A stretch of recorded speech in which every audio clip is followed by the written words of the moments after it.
I tried to hang on as long as I could. I'm sorry, buddy. We had a long run.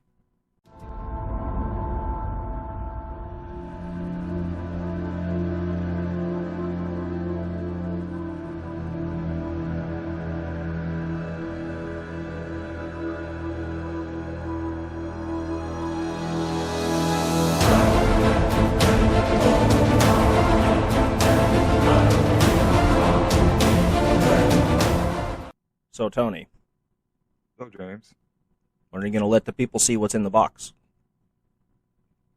People want to know. people want to know. Oh, I don't know, man. I don't know. I've, I'm already a felon. I don't want to, PFO or nothing like that.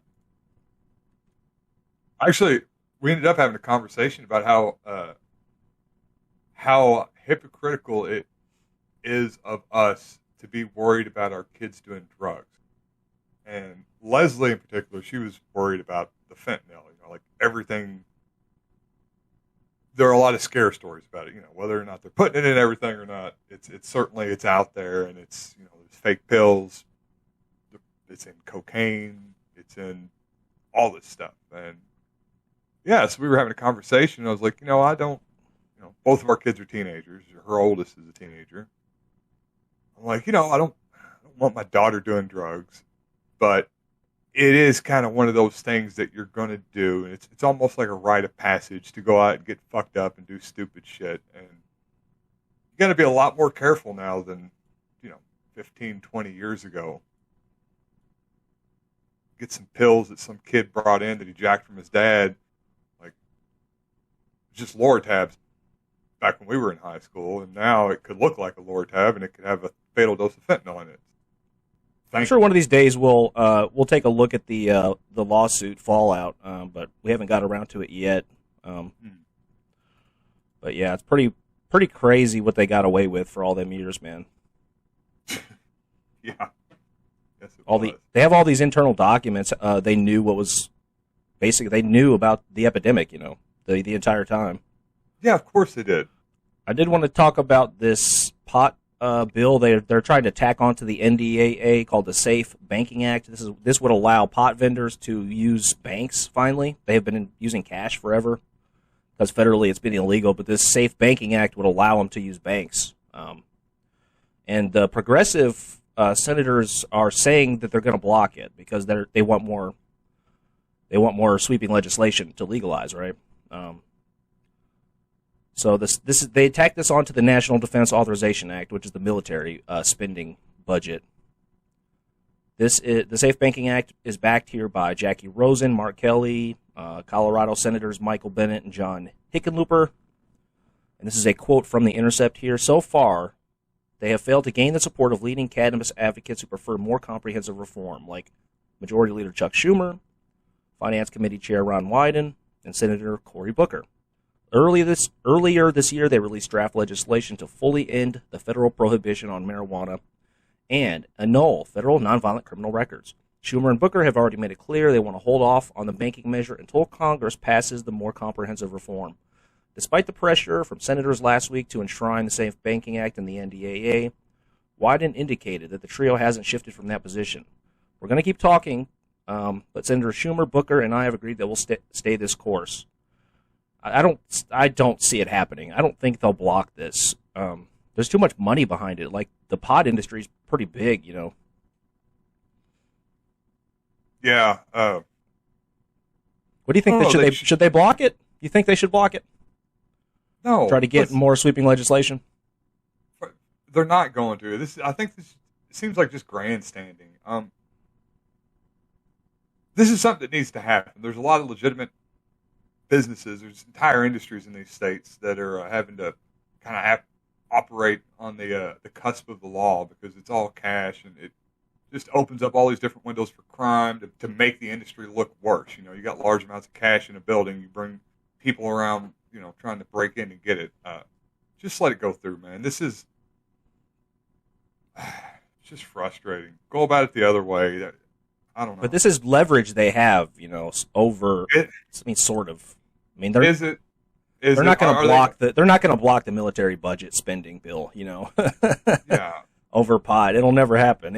I mean, that'd be amazing if they could do that. Yeah, it'd be. I mean, I don't know. Yeah, it just seems like grandstanding to me. Just getting up there and trying to make a point, and we get the point, but it's like the defense bill is so enshrined into like the holy trinity of United States government operating. Like you cannot touch the frickin' military budget.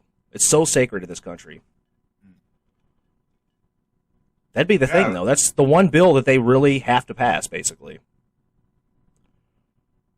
Yeah, but the propaganda machine behind that it'll just rev up and it'll just drive you into the dirt. I mean, how they'd be primaried in 2 seconds.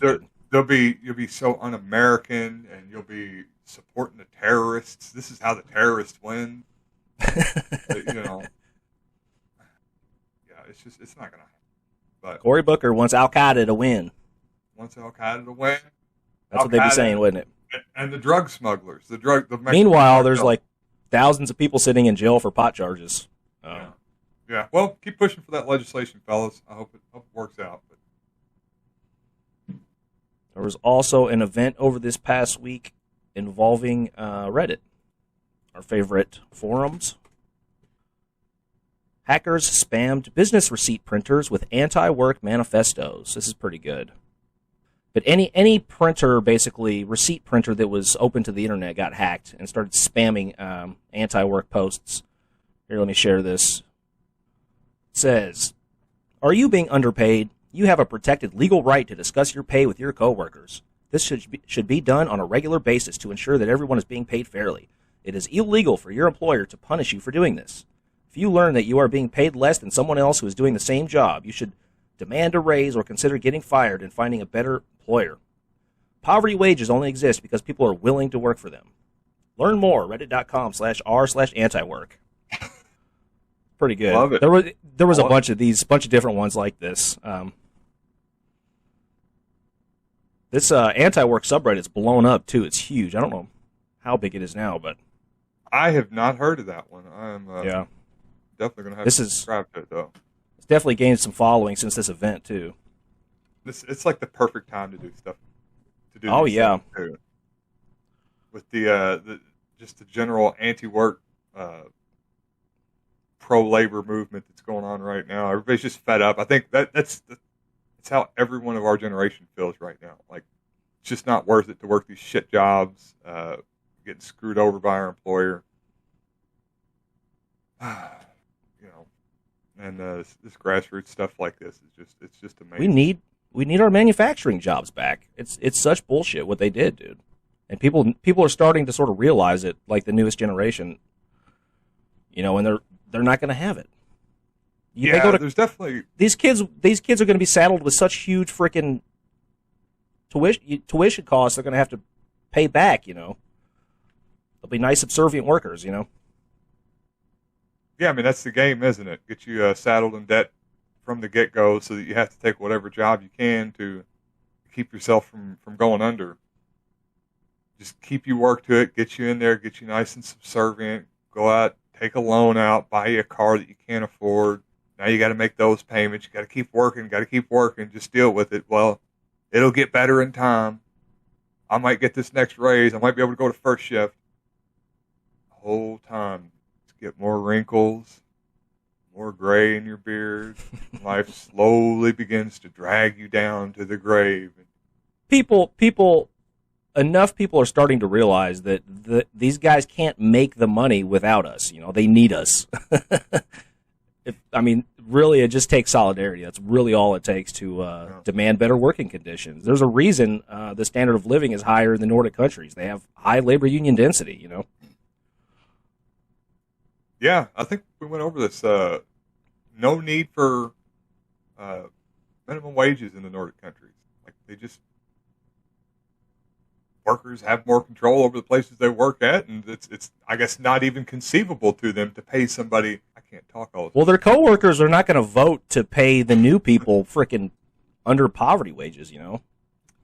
That's the weirdest thing. Have you ever worked a place like that?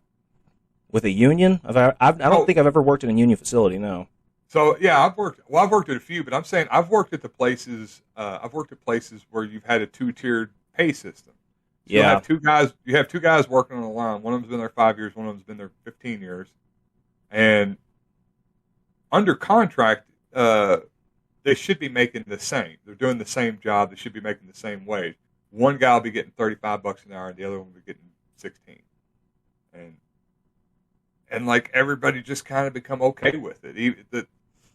It's just the oddest thing. That's a problem with union leadership then, because the union leadership are not supposed to really do that. They're supposed to have solidarity with incoming workers too, and that's what seniority is, right? Seniority is benefits, but it's not financial. It's shift benefits and things like that. Yeah. So extra time off. You get seniority. You get extra. That's basically it. You get preferential shift. You get to take the holidays off, first if you want them. You get the extra week or two of vacation. But generally speaking, the Parking union places spots. I've worked, the union places I've worked at, if you work on machine X in this position, this is what it pays, and it doesn't matter if you've been there for 10 years or 2 months. It's the same job for everybody, so that's what the pay is. Union rights are so basic to sustaining the capitalist system. Like, without the union rights, the whole thing sort of falls apart very quickly.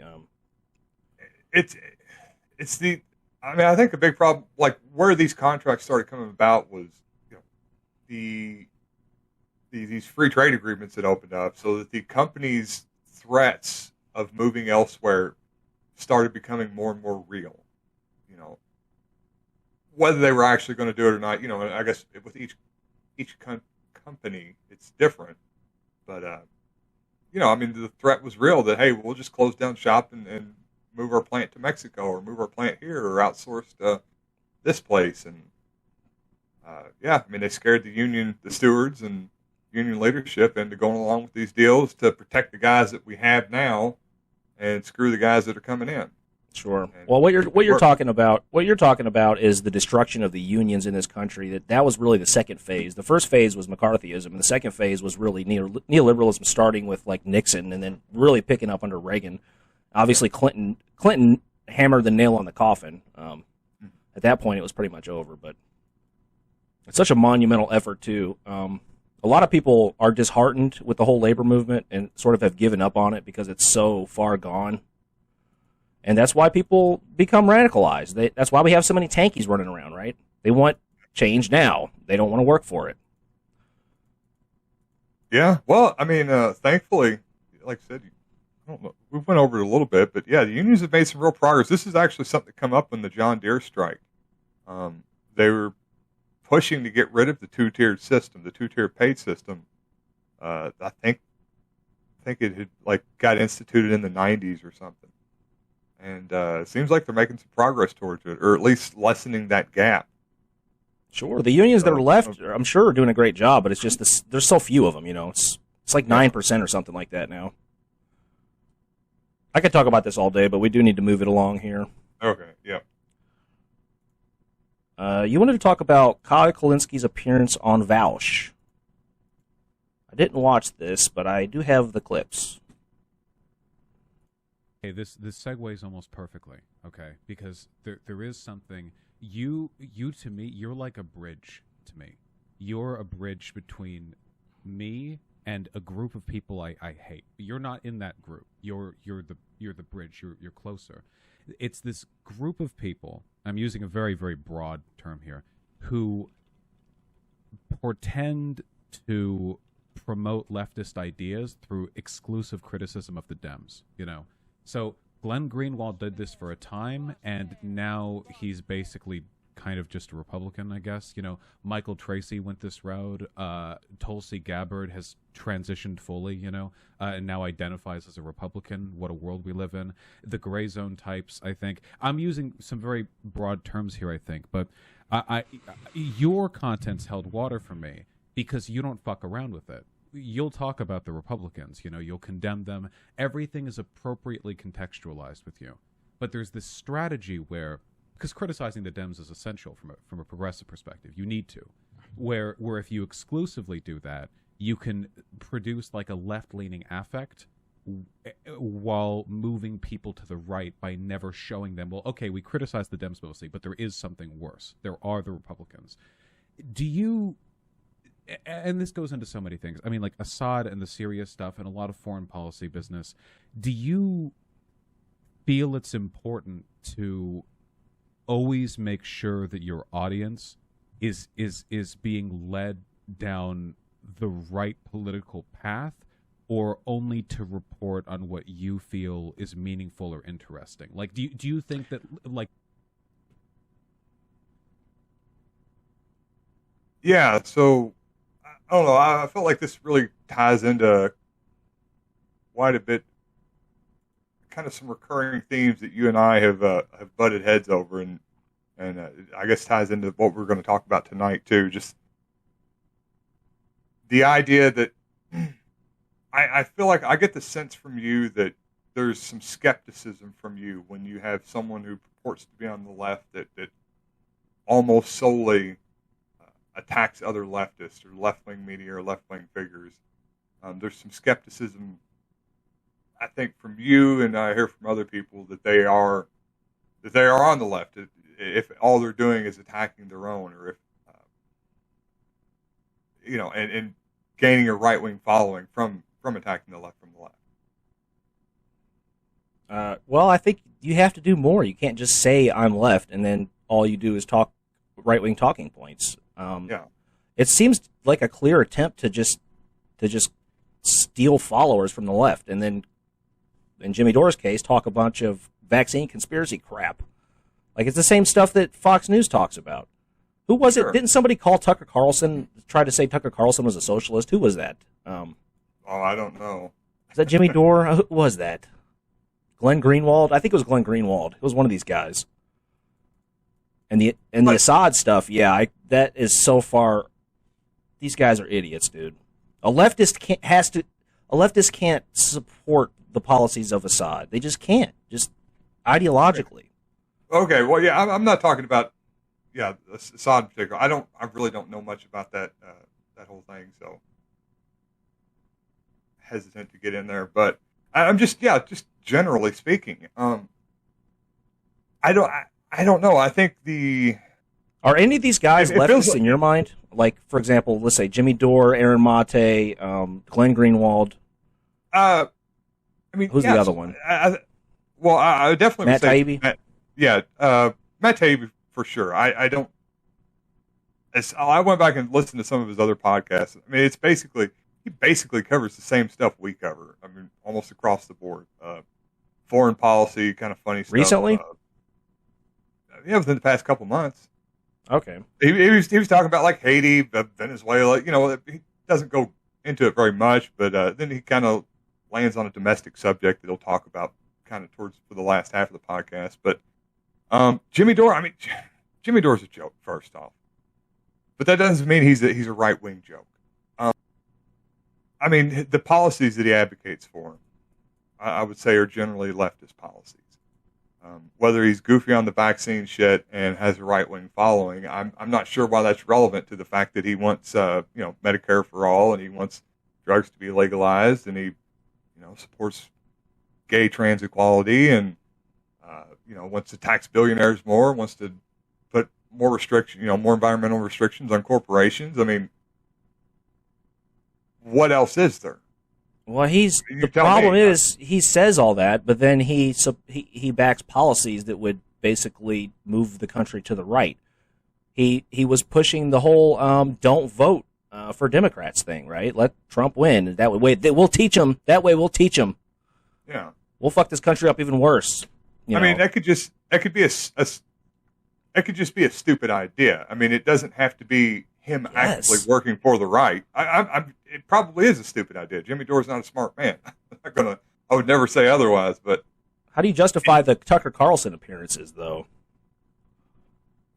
I don't know. Money, I guess. Audience. Money, he wants. He wants to promote his channel. He's a businessman. I think before anything else, I go on Tucker. Tucker, you have an open invitation to have me sit at your desk anytime you want. I'll come on there. We can shoot the shit. But Yeah, I don't know. It's My position is you have to do more than just say you're a leftist. You have to do something to help workers, and I don't think Jimmy Dore is doing that in any way. So, but that's what I was. He's not just saying he's a leftist. He is advocating left policies. He just also happens to advocate for some stupid shit. And you know, he's got a right wing audience, and people on the right love him because he goes after the left. And a lot of his attacks of the left are probably correct, and I would agree with him. And then there's a lot of goofy shit about vaccines, and I would agree with some of his attacks on the left. Some of them I think are just goofy, and I mostly just I would consider him to be on my side of things, and probably 90% of actual policy. He's just found this niche that he's run down. I don't think that keeps you from being a leftist. It just keeps you from being a productive leftist, let's say. Well, given that he has right-wing followers, isn't it incumbent upon him to try and convert those right-wing followers to the left? It doesn't seem like he's doing that. He's certainly not explaining to his audience why we need Medicare for all. He just says, oh, I support Medicare for all. Here's this thing about vaccines. You know what I mean? Yeah. Yeah, and with Jimmy, for sure, he's becoming just more of a showman than anything. So he's not the example that I would use as somebody. Sure, yeah. You know, he's not the hill I die on, but I don't know. I mean, I guess that's a good question. That's something that should be talked about. Like, what makes someone a leftist, and what are the requirements to be on the left? What is your responsibility as a left-wing media figure? And I don't know. It's a good question. Can you just point out the bullshit on your side? What's the ratio of bullshit on our side versus bullshit on their side? I mean, this kind of comes up in a different context with other things we talk about. I know we're going to talk about Jocko later. What's the ratio of pointing out U.S. atrocities versus Saudi Arabian atrocities? You know, I just feel like, given the fact that he has some sort of obligation, if you know you have that many right-wing followers, like, you should have some sort of obligation. I don't know. Yeah. That's the way I feel. But okay.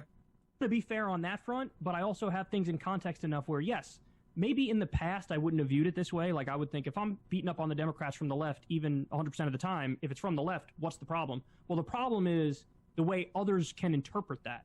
And you don't want to mislead people inadvertently. You don't want to make them think, hey, maybe the way to go is right because you bash the Democrats 100% of the time, even if that's not your intent. Yeah, so that's kind of what you were just talking about. I mean, inadvertently moving people to the right is what he's sort of pointing out here. That is what people like Jimmy Dore, you know, are probably doing.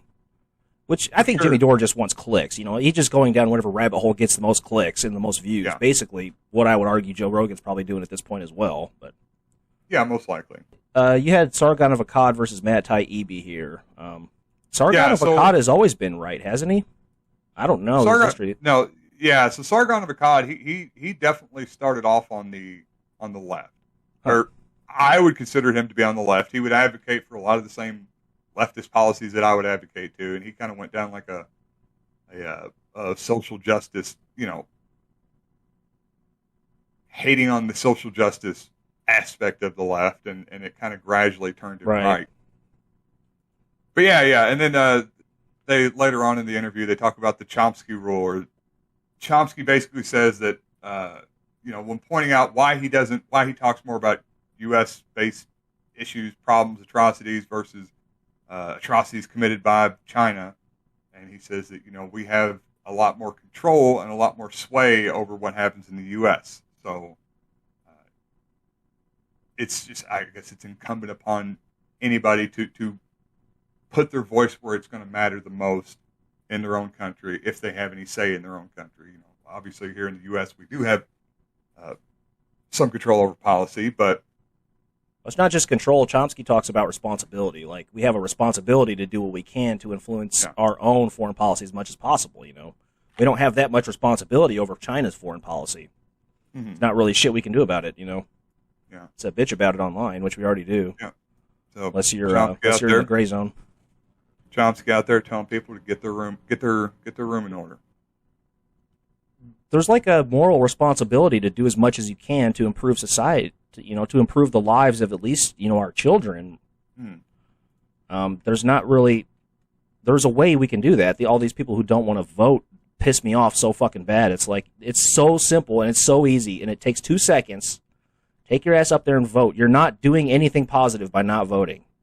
I mean, the communists in France vote for the Liberal Party because it improves society a little bit, They don't refuse to vote. It's such a stupid, lazy, petulant point of view. It drives me insane. Uh-oh. I'm going to get in trouble, I think. Why is I that? I voted once in my life. Really? I probably wouldn't do it again, yeah. You wouldn't vote again? If somebody that... You wouldn't vote against Trump if he ran? Just to keep him out, If it was Trump or Kamala, no, I wouldn't do it. Would you vote against Hitler if Hitler was running? Yeah, of course. Knowing what I know now about Hitler, I would vote against Hitler. Well, knowing what you know now about Trump. Yeah. You wouldn't vote. I think what happened? What happened under Trump? Attempted insurrection, for one. We almost lost our democratic institution. Yeah, he talked a lot of shit, and some people get pissed. 800,000 dead of COVID. Yeah, NLRB, two union drives failed because of Trump's NLRB. Yeah, would President Officer Kamala Harris have been any better? Realistically, I mean, like maybe slightly, but I feel like you're just ingraining that institution of shitty politicians more by having somebody like her in. It's so disheartening. I feel like the system is just so fundamentally broken. There's nothing salvageable. There's nothing worth salvaging. The best thing that could have happened is for those insurrectionists to just wipe the damn place out. We'll just start over here in Kentucky. I disagree, man. That's a terrible idea. That's a terrible idea. I hope that they do. We don't need a fascist dictatorship in the White House. That wouldn't end well for anyone. We don't want them in power, but we want them to get everybody else out of power. And then we just start over from the ground up. I don't think it works like that. I don't think the fascists take over and then put the Constitution to a referendum. Listen, I got a half-built cabin out in the woods. As long as they leave me alone, I'm cool. It depends on if you're in the in group or the out group, right? God, James, I'm a landowning white male. I'm in the in group, buddy. You'd probably be in the in group. Yeah, I'm good. Ladies and gentlemen, if you are interested in nootropics, check out my website. We are still running free shipping through the fall. Time is almost up, though. Guys, if you have been thinking about trying nootropics, try them now. Go to my website, MetamaxPerformance.com. Ladies and gentlemen, Shire Hemp Farms, your #1 source for CBD and Delta 8 products, along with other ethnobotanicals, ginseng, yellow root. Come check us out. We've got great prices on all our products. We have a new podcast discount code. This is ESPOD Winter. Winter's coming. Get your Delta 8. Stay home on a cold day and come check us out. ShireHempFarms.com. All right. Also, this past week, I don't know if this is past week, but Ted Nugent on Rogan. There's a few of these. Rogan has basically gone so far to the opposite direction since he's been in Texas down there, the Lone Star State, with his boy Elon Musk. He's had all these sort of right-wingers back. Like, he's had Nugent on again, this second appearance. Dude, I've been trying so hard to defend Rogan. Well, he likes to talk to different people. I talk to different people too. I think he's just pushing back, but it was bad like the past 8-9 days. It was just one after another, and Rogan's just spitting out right-wing talking points. Like it's really hard for somebody like me that wants to defend everybody to defend him. Okay, yeah, just little flavor on Ted Nugent. The political firebrand Ted Nugent, a darling of the far right, is campaigning at this moment with the Texas gubernatorial candidate Greg Abbott. This despite Nugent's recent characterization of President Obama as a, quote, subhuman mongrel. Abbott, who is the state attorney general, invited Nugent to a... That's not as bad as some Obama stuff I've heard, but is that racist, you think? Subhuman? That's got to be racist. That's got to be racist. Well, the mongrel thing, I guess refers to that he was mixed race. The subhuman probably would be racist, yeah. This is a weird guy. I dug into him a little bit for this episode, and he is a weird fucking guy, dude. Yeah. Here is Ted Nugent defends helicopter pig hunting. Eternal. Anyhow, Right. So I called Governor Perry and I said, Rick, you've got to be kidding me, because everybody knows that wild hogs in Texas are an absolute scourge of a liability. He has a direct line to the governor, apparently. He can just call the governor. Yeah. Hey, governor, Ted Nugent here. Craving Gotta system by which we gotta can shoot some reduce the pigs from a population, helicopter. and then you make the most effective solution illegal. Well, apparently they banned it, whatever he was doing prior. He talked about this the last time he was on the show. They banned it, and he called the governor to get it unbanned, I guess. Here is what He he's goes, talking I had about. no idea. I'm like, well, the guitar player will help. Now, I need to call Greg Abbott. So on the hunt was Chris Kobach, who happens to be a constitutional attorney, really a wise one, a really super one, right up there with Cruz. And so he Googled the laws, and he rewrote them at the camp, at the helicopter camp. We're slamming hogs from the helicopter. We're saving farmers money. We're saving the environment. We're saving wildlife, because hogs kill everything they run into, whether it's eggs or fawns. And they're delicious. And pigs are delicious. That's why we created Hogs for a Cause charity, where we pick up the dead hogs, we process this organic pork, and we feed soup kitchens and homeless shelters. So don't you see, it's win, win, win, win, win. Everything is good. There's nothing bad about it. This guy is... First off, that's complete bullshit. Oh, really? Yeah, of course. First, let me first off say, the first time he appeared on Rogan, I bought his whole spiel here about the pig hunting. Let me just say really? that. This is an old... I don't know anything about Nugent. So, first off, he can write an awesome guitar riff. He's a master of some... Yeah, stranglehold. I mean, shit. Got you in a stranglehold, baby. Just a chord progression. That's not that fancy. Oh, you just wait till it gets later on it. But anyways, that whole thing is, you're in Texas, you're in a helicopter. Now you're in a helicopter, and he's doing this with a machine gun, by the way. They get a machine gun and a helicopter. Now, pigs they're completely overrun down there. They do cause a lot of money. They attack people. They run out in front of people, get hit by cars, destroy farms. So they are a problem that has to be dealt with.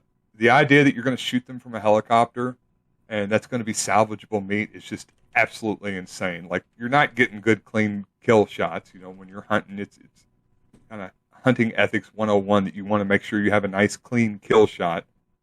Just first off, so the animal doesn't suffer, which is not going to happen in a helicopter with a machine gun. Second off, so you don't ruin the meat.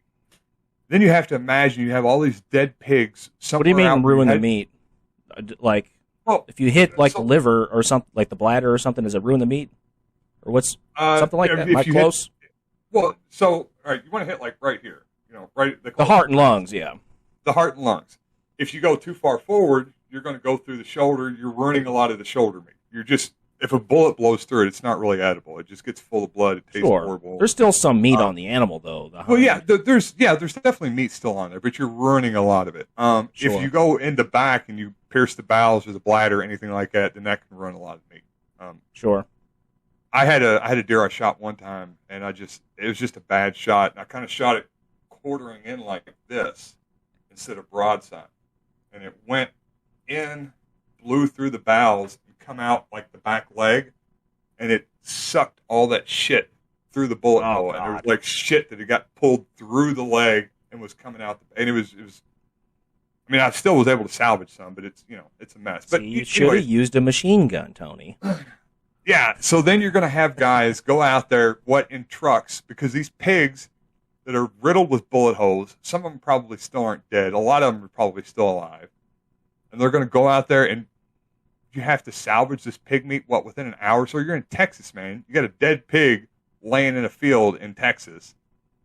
You know, you have to get the blood out pretty quickly, I think, don't you? You have to get out there quick. You have to bleed them, and you have to get them on ice. You have to get them refrigerated.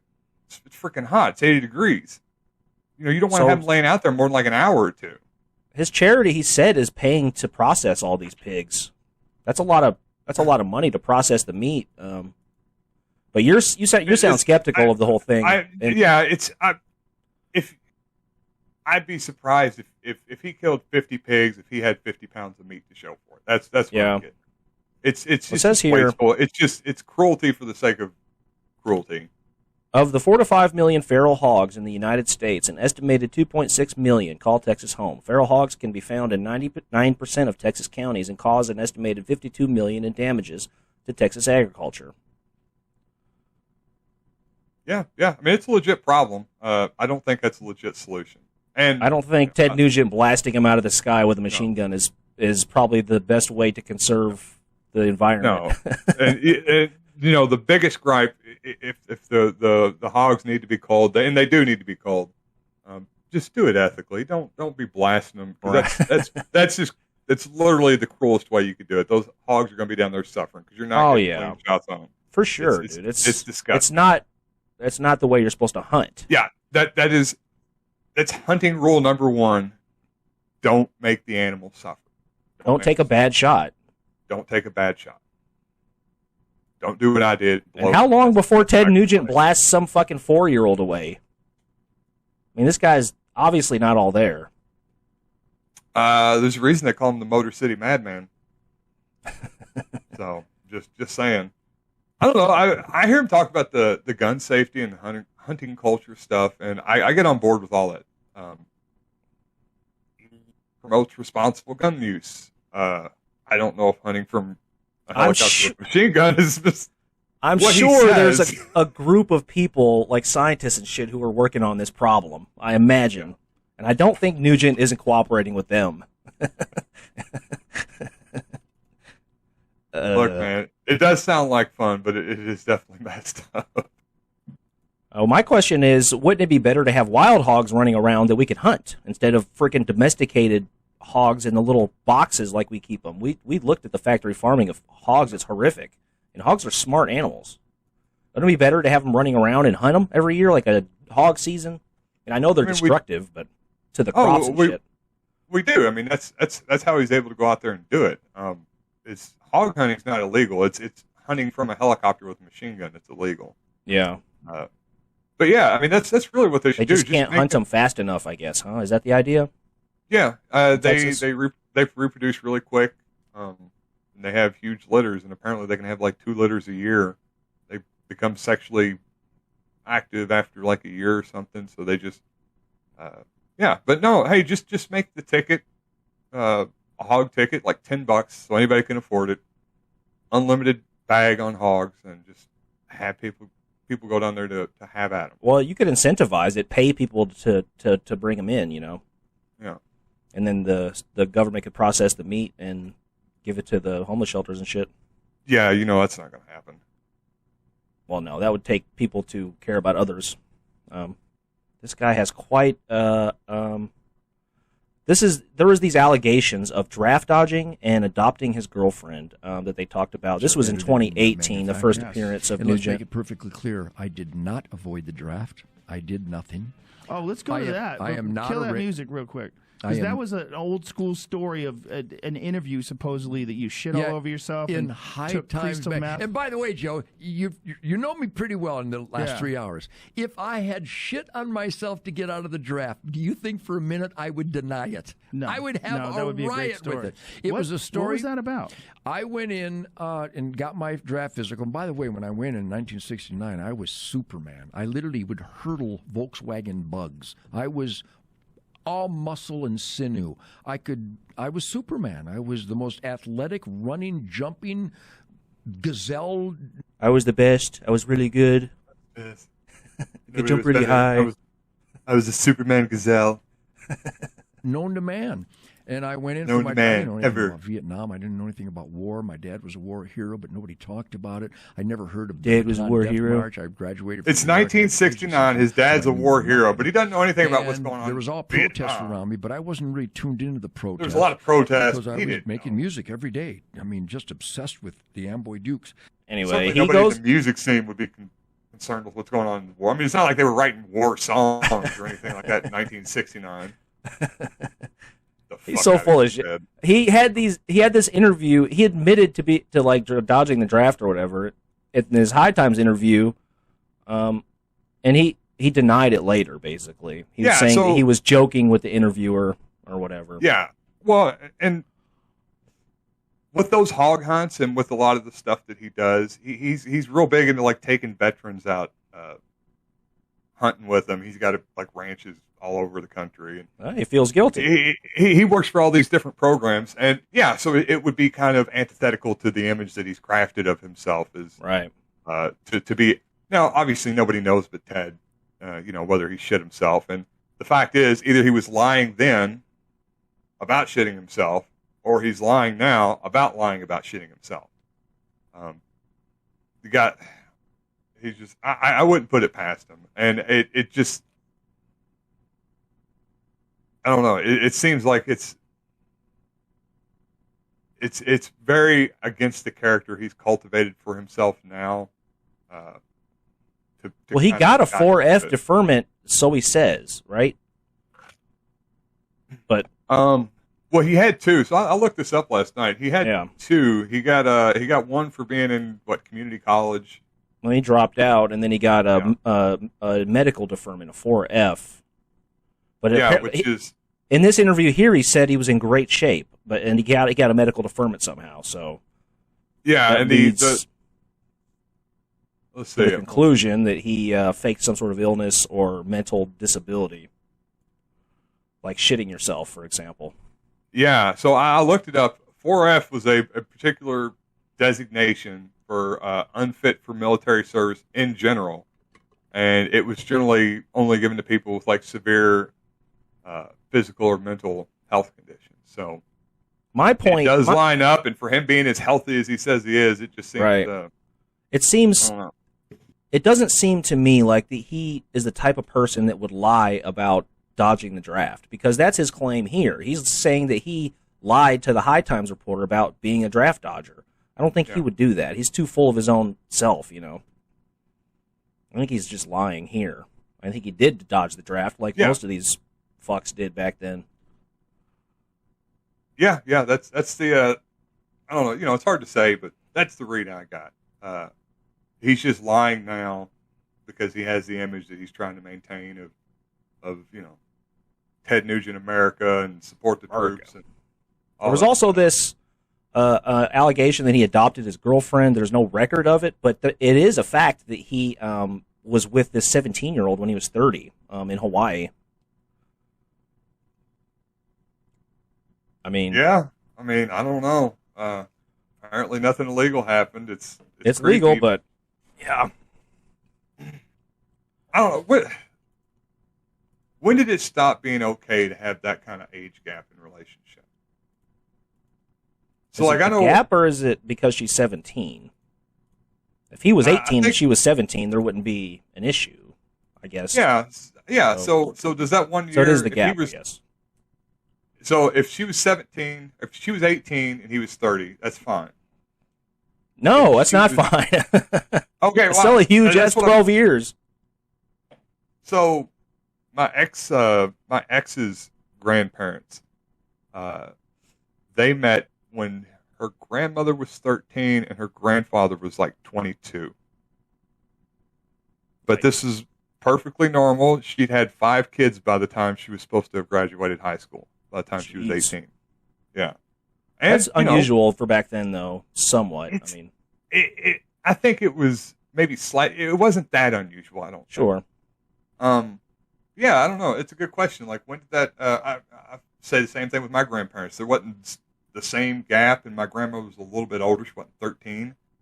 But, the age gap was there, and she was still underage when she met my grandpa. So,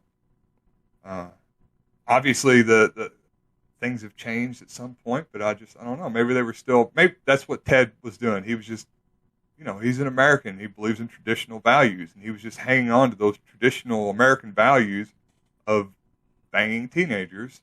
I can make an exception. I can make an exception for like small communities and stuff, but he was famous. That the problem with the age gap is the power dynamic, right? And the power dynamic is definitely there if you're freaking Ted Nugent. Yeah. I don't know, just a little creepy. Also, he had on Jocko again, I guess. Oh yeah. I know, with that female tennis star. Yeah. Yeah. Jamie, see if we can pull that story up. It's this woman, apparently she said that she was sexually abused by some politician, correct? Yeah, and then did you see like the hostage note that she wrote?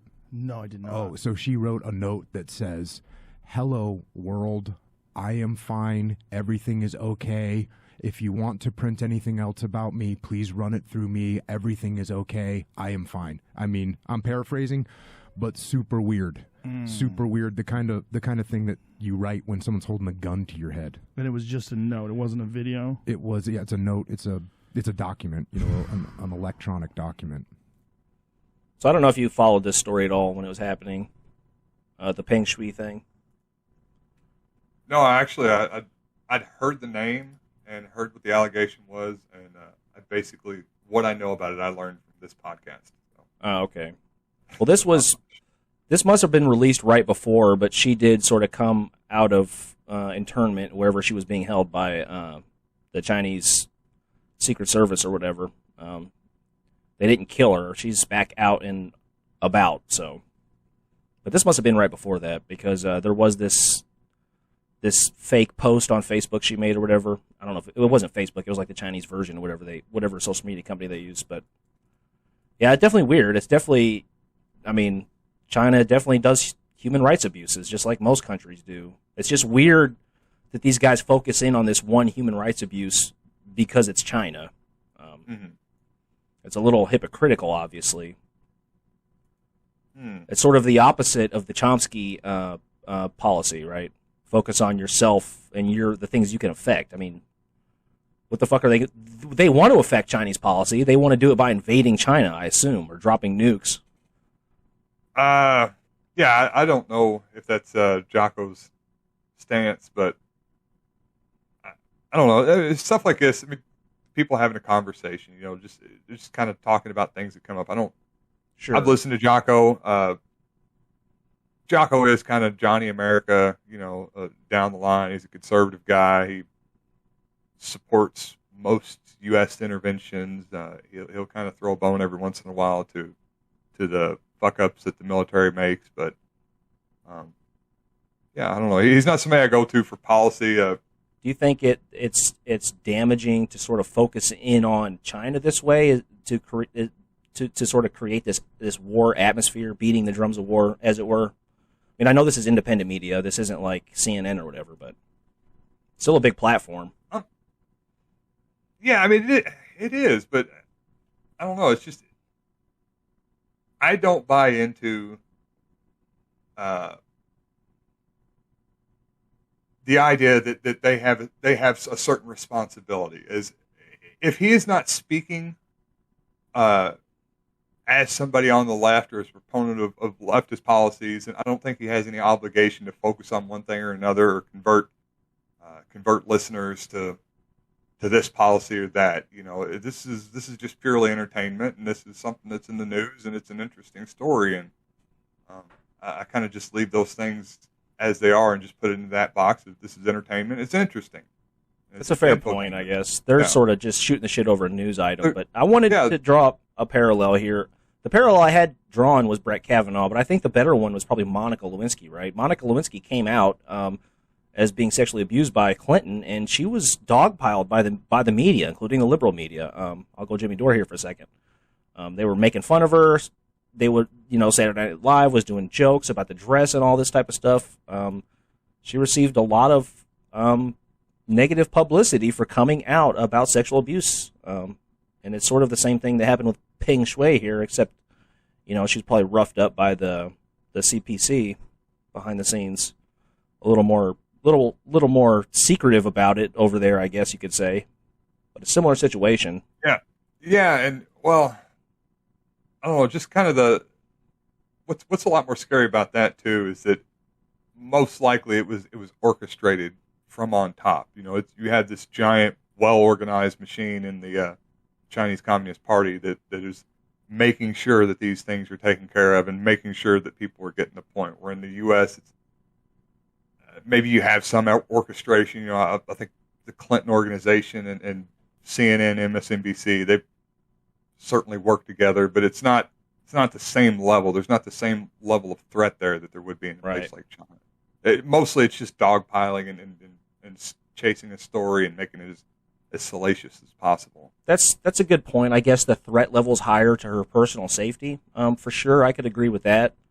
I would point out the fact that, you know, what they care about is their self-image mostly over there. I mean, if you follow their media, you can tell that's their main concern is how they look on the global stage. So I'm sure that's what they were concerned about. I wasn't too worried about her safety, though. I don't think they would kill her over something like that. That's not really the track record they have. But who knows, you know? You never know what sort of official she came out against. Yeah, I mean, I don't know. I would doubt that somebody with as high a profile as her would get killed, but, you know, they could certainly ruin her life, you know. Oh, yeah, definitely. Make sure she doesn't get any work, make sure she can't travel, make sure she loses all the deals. I don't know how promoting works in a place like China, but, you know, they could just ruin her life pretty easily, I would imagine. I also wanted to point out the fact that people on the right here, like Rogan and Willink, are very quick to criticize China without ever pointing out the fact that American capitalists and capitalist companies cooperate heavily with Chinese capitalist interests. There's a very high level of synergy between the two.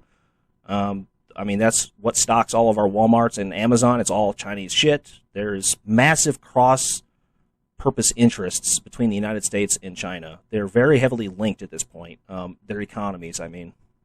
And that never seems to be pointed out by anybody for some reason.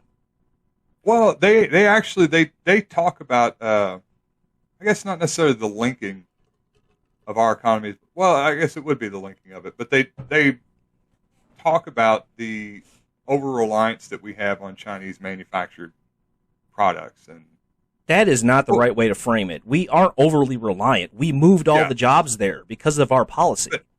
Sure, yeah. That's not the same thing. I'm just saying, like, that is something that they point out, that, hey, we shouldn't be supporting China. Their no shit. Abuses, yada yada. Yeah. Mostly it's just Jocko trying to sell his Origin products. What is it? What's his product?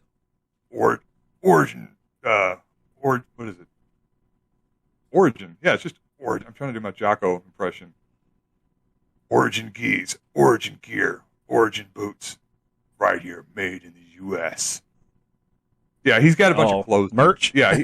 Jocko merch? His merch. Jocko merch. That's, basically. It's made here in the U.S., apparently. Joe really likes the boots. Oh, God. He had Tim Pool back on, too? They're very nice true? boots. Oh, yeah. God. Dude, his history, if you go back and look, it's like Stefan Molyneux, Tim Pool, Dave Rubin, all these guys.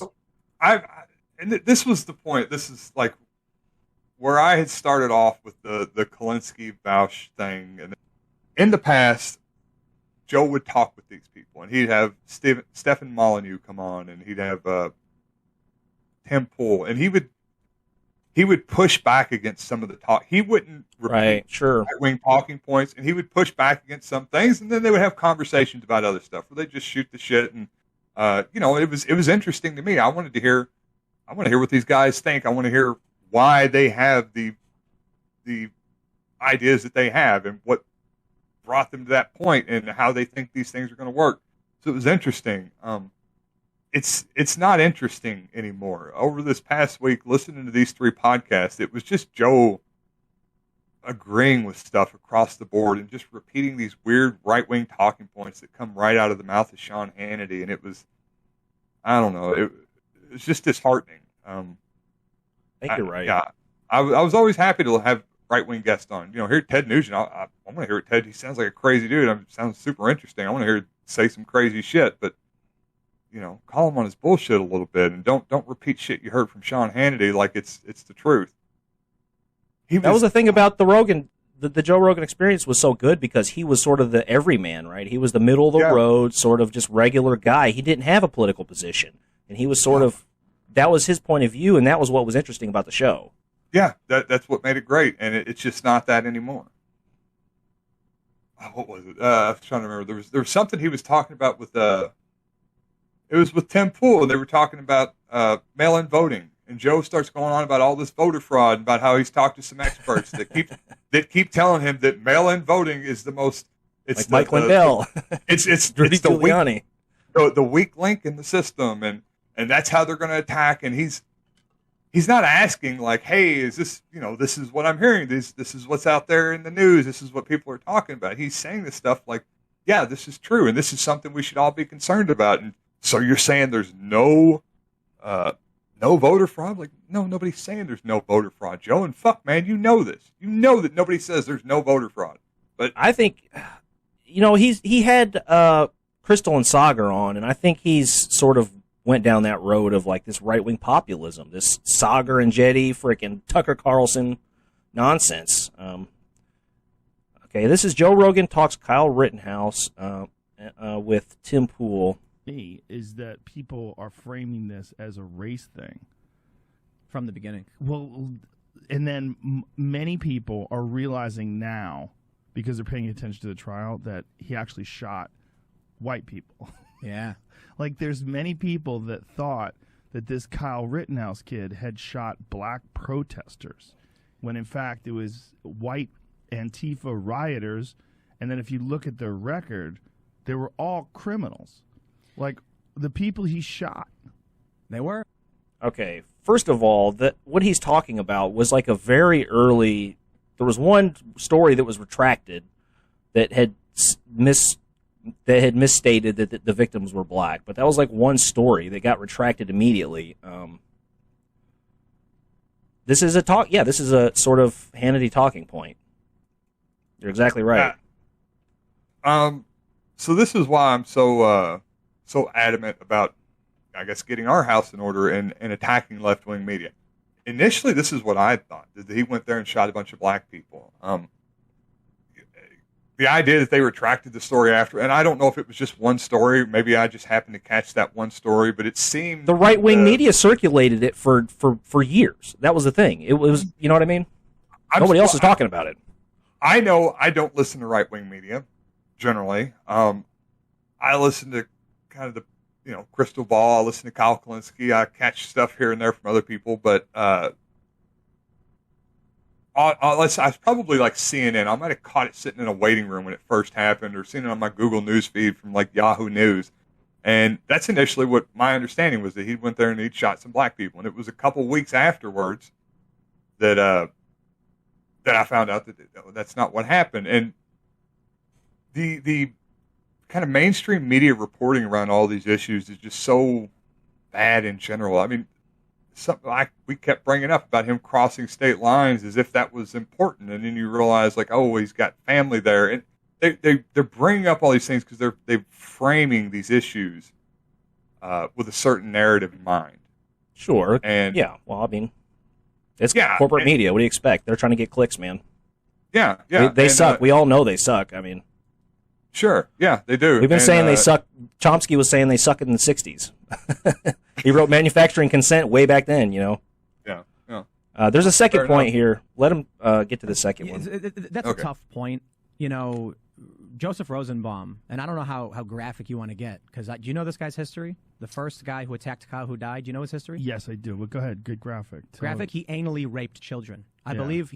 Okay, so this is completely irrelevant to the point. This has nothing to do with anything. He didn't know that Rosenbaum was a frickin' child rapist. It's completely irrelevant. This is just post hoc, sort of trying to make Rittenhouse look like a good guy, make him to hold him up as some sort of hero because he killed this child rapist. He didn't know he was a frickin' rapist. It's ridiculous. Yeah, I completely agree. Is it I don't know. I feel like maybe the point of that was to show that the guy was a bit mentally unstable. I mean, the allegations are that he was going around like yelling the N-word and saying "kill me," and he was saying it with an A, not with an R. He said that after Rittenhouse pointed the gun at him. Okay, well, so yeah, he was the one that first got killed. And plus Tim Pool goes into they all had a record. All the guys he shot had some sort of record, and they go into all of them to try to frame them all as like bad people that deserve to die, basically. Yeah. Which apparently Joe Rogan opposes habeas corpus. If that's the case, we should just shoot offenders in the street instead of trying them in court. Apparently. Yeah, no, it really is completely irrelevant what the guy did. All that matters is what happened in the moments leading up to the shooting, as far as any legal responsibility goes. So, and trying to pretend like Rittenhouse is a good guy for, killing the bad people. They were destroying property. Get them. The first day this happened, immediately came out and said he was legally carrying that rifle. But I guess for the same reason people claimed Kyle Rittenhouse shot black people, they claimed the gun was illegal. I never heard anybody say that he shot black people, but I think people just assumed that he shot black people. You know what I'm saying? I mean, I don't think I don't think most people are even aware of the details of this case, especially the people that are, which is really disturbing, the people that are commenting on it in the media. Like Joe Scarborough got a bunch of shit wrong. Fired off 60 rounds. I mean, he just got a bunch of shit wrong. Like, so many of the details are wrong. Like, he's a professional news guy. All right.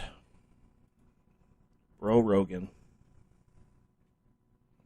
The whole black thing, this is right-wing gaslighting. This is what they always do. The first thing they always do is they go, the liberals are being racist. They always bring up race. Like, that's the first thing they do by accusing the liberals of being racist somehow.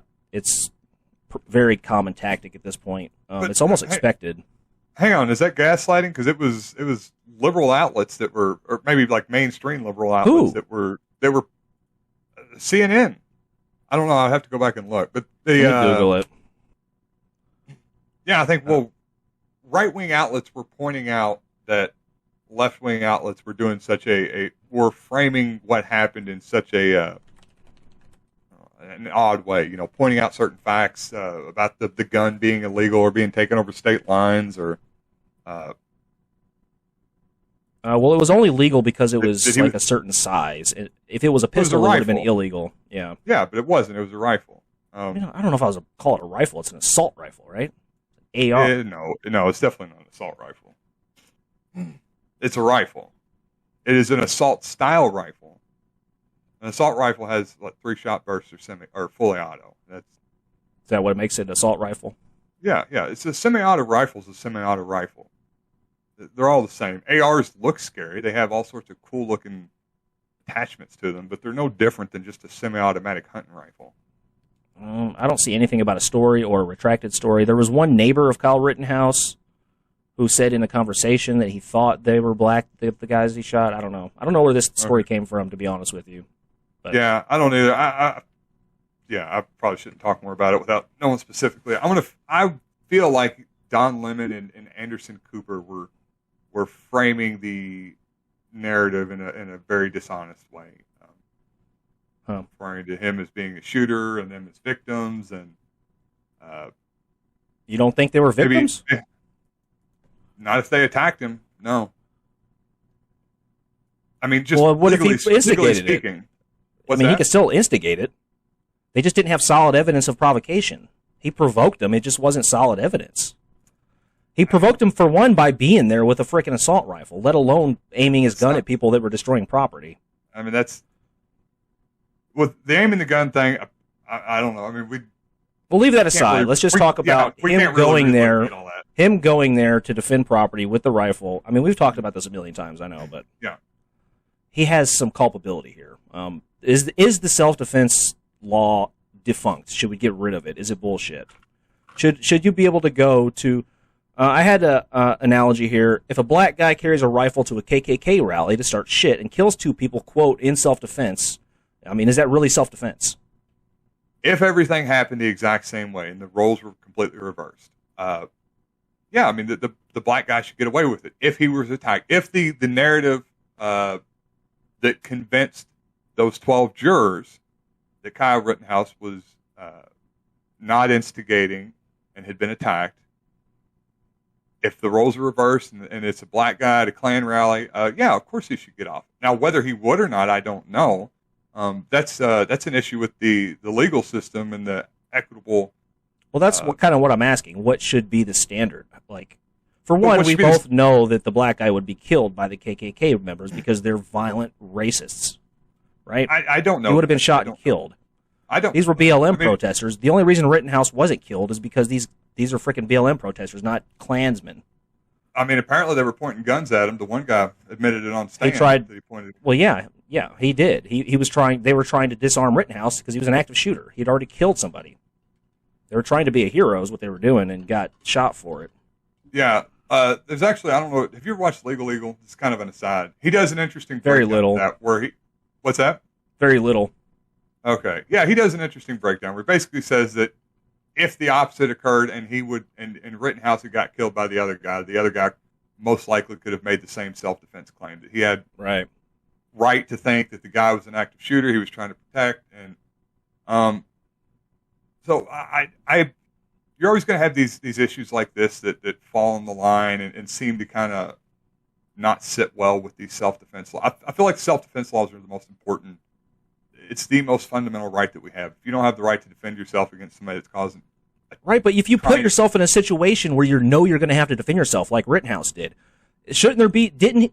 Wasn't it reasonable for him to assume that there was going to be some violence if he brought an AR-15 to this frickin' to the riots or whatever you want to call it? I would think so.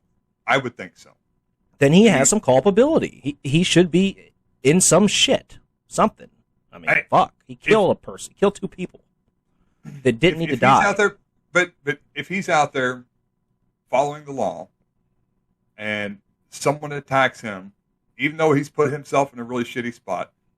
So the point I'm trying to make is I've got no problem with the self-defense laws as they're written. I have a problem with the how the justice system disperses justice unequally between different groups of people.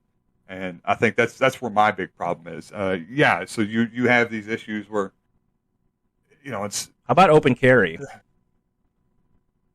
I've got no issue with it at all. I prefer open carry over concealed carry. I mean, you think it's okay to have, like, people walking around, like, with AR-15s at Walmart and shit? No, I would hope that most businesses would put the sign out there and say, don't carry your stuff. Don't bring it in here. It makes me uncomfortable personally. But they can't do that. Businesses can't do that, can they? Yeah, they can. Yeah, you can put a sign up. Huh. Yeah, or maybe it's... I don't know. I guess it's... I don't know. I'd have to look into that. I feel like...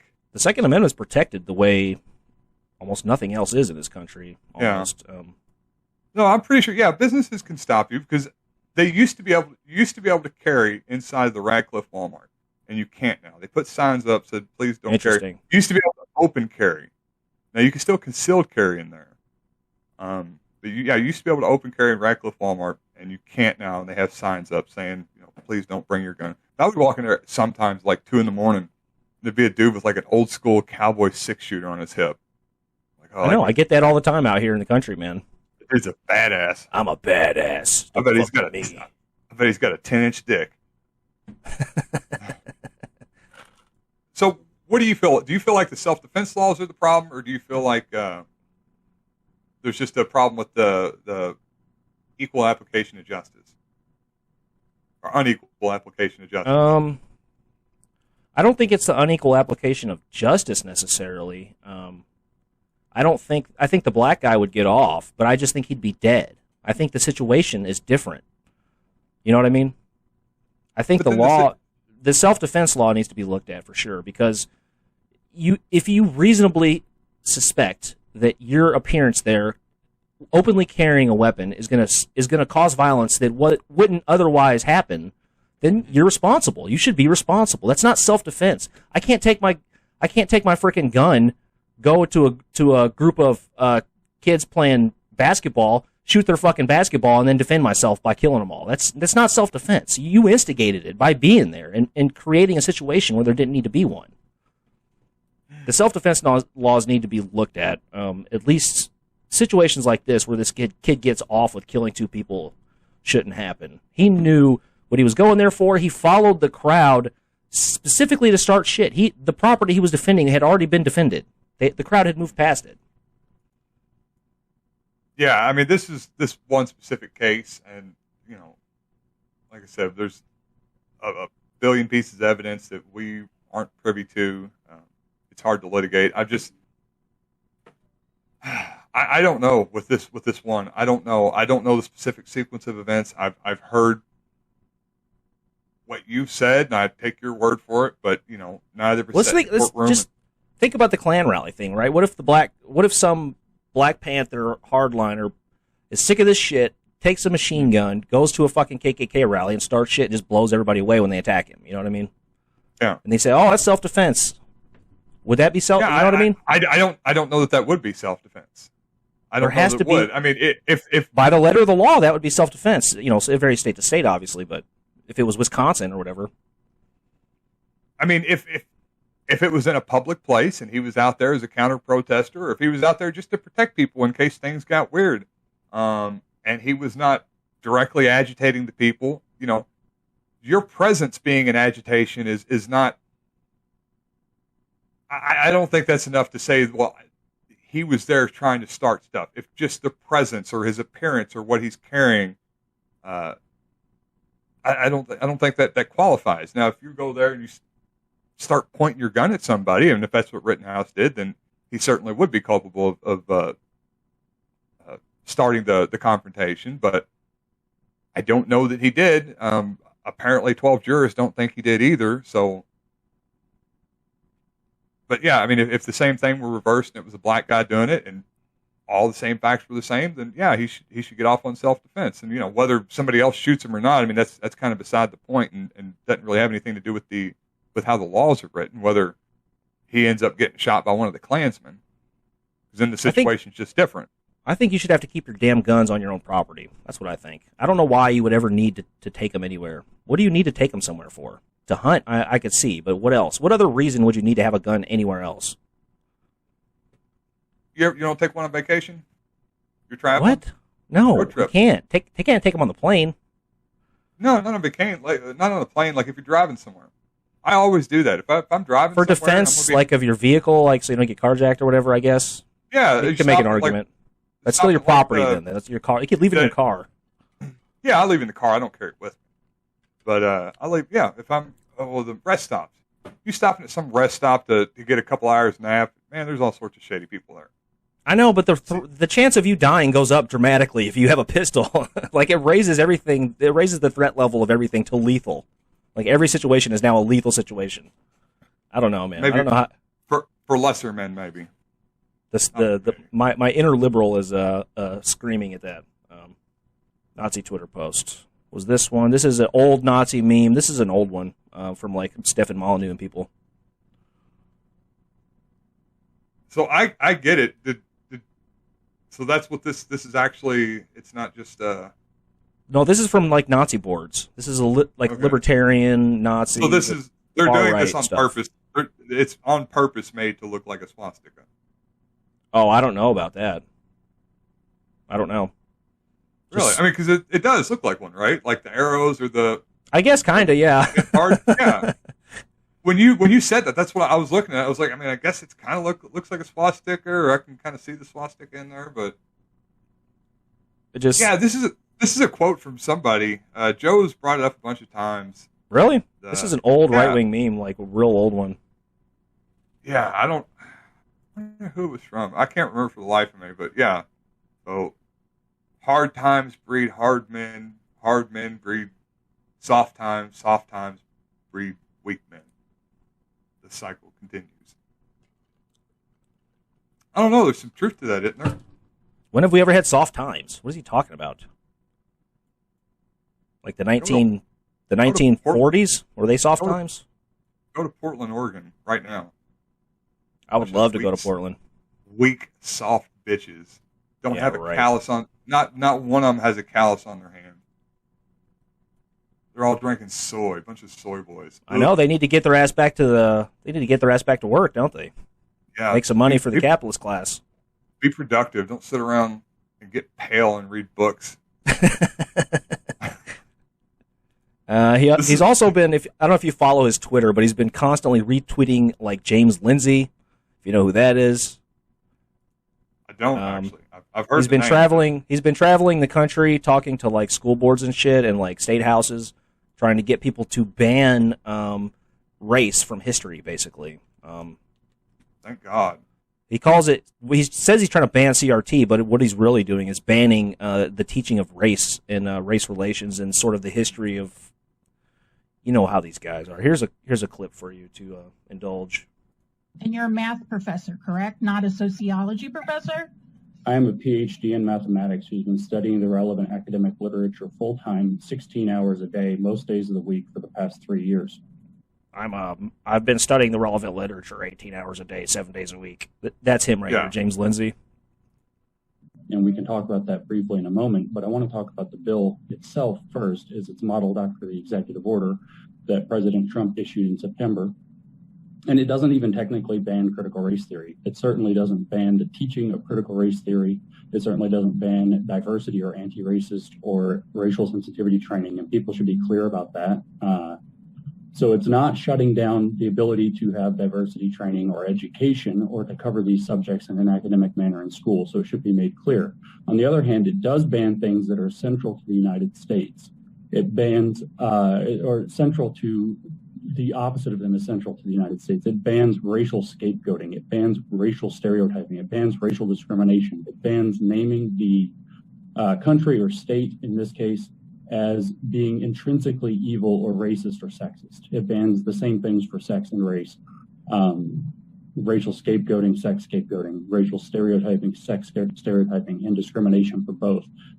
These are not things that we really want to try to bring back into this country. We spent a long time getting away from them.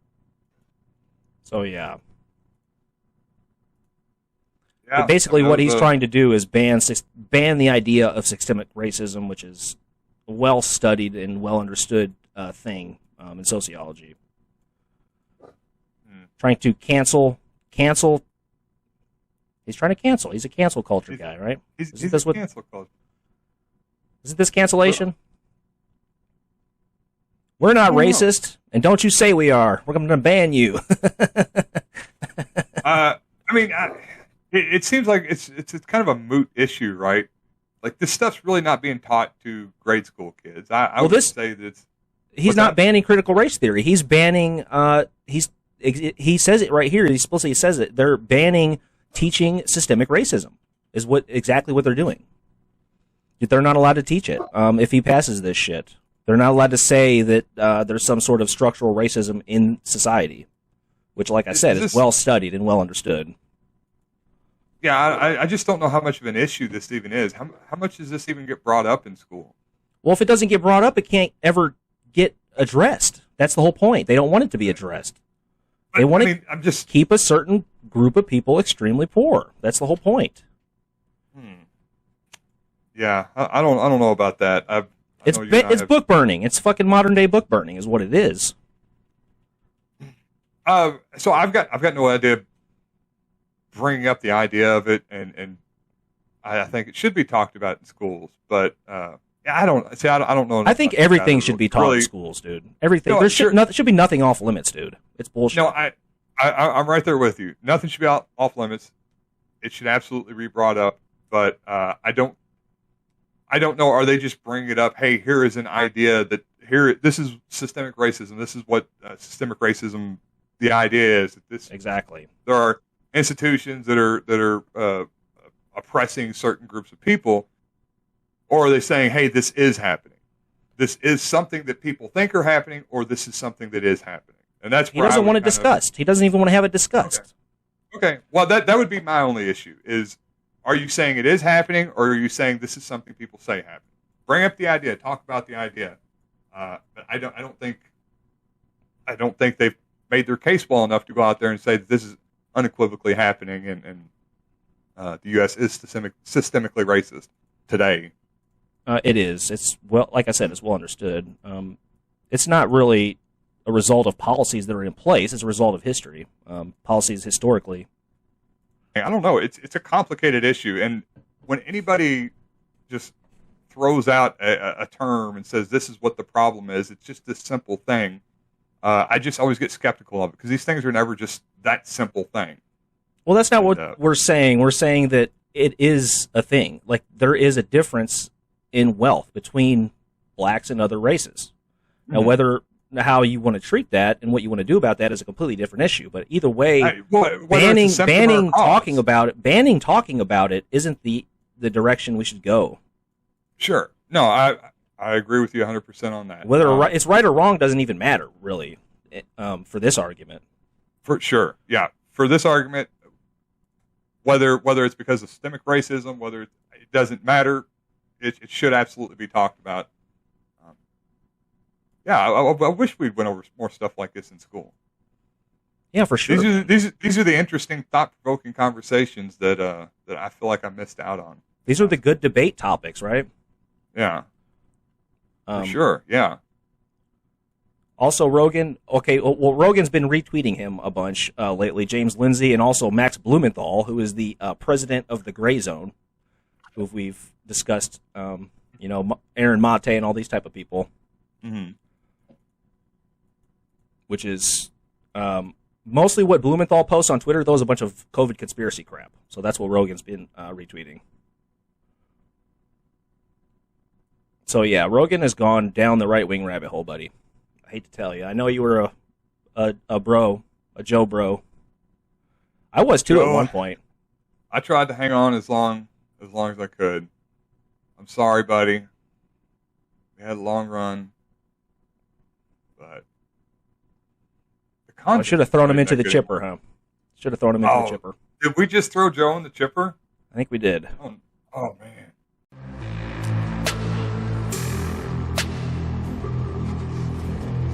Fucked up kid is from Jenkins, not on mouse.